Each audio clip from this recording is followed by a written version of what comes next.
Visión Mundial y USAID están organizando toda una rama de organizaciones e instituciones para iniciar acá en el Quiché, en 5 departamentos del altiplano, todo lo que llamamos el proyecto Puentes. Proyecto Puentes es toda una estrategia que viene a tomar en cuenta a todos los jóvenes de 15 a 24 años que estén fuera del sistema escolar o que estén dentro del sistema escolar. Entonces, el proyecto va a tomar a todos los jóvenes o todos los jóvenes que quieran participar en el proyecto, los va a capacitar a través de un módulo que se llama Emprender con Éxito, que es como un diplomado de 120 horas, y de ahí el mismo joven, a través de su plan de vida que haga, puede vincularse con un empleo, con un emprendimiento o que quiera continuar sus estudios. O puede haber también alguien que quiera continuar sus estudios y iniciar un empleo. Entonces puede también combinarse. Lo importante de este proyecto es que le va a dar acompañamiento a los jóvenes.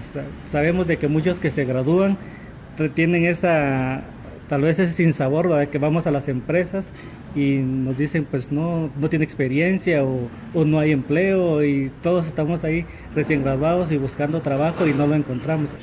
Sabemos que por estadísticas la gran mayoría de jóvenes que emigra a Estados Unidos o a otros países está entre 14 y los 24 años. Entonces por eso este proyecto viene a fortalecer a este sector de la sector de la población, que son jóvenes de 14 a 25 años, para que ya no busquen oportunidades en otro lado, sino que aquí mismo se pueden buscar las oportunidades, y el proyecto lo que va a hacer es generarles esas oportunidades para que ya no migren, sino que aquí mismo se puedan dar todas esas condiciones de empleo, si quiere emplearse, o si quiere iniciar un negocio, un emprendimiento.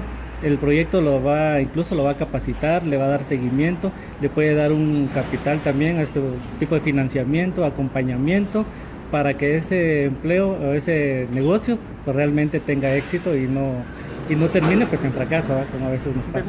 Con el fin de conocer un proyecto que está enfocado hacia el municipio de Santa Cruz del Quiché, de parte de Visión Mundial, y pues un proyecto bastante interesante, bastante integral, con el fin de unificar esfuerzos y recursos y que este proyecto sea de impacto para la juventud quichelense. ¿La municipalidad qué papel juega en este proceso? Bueno, pues la municipalidad juega un papel bastante importante por ser una de las instituciones que vela por el bien común del municipio y realmente le está apostando a apoyar este proyecto fuertemente.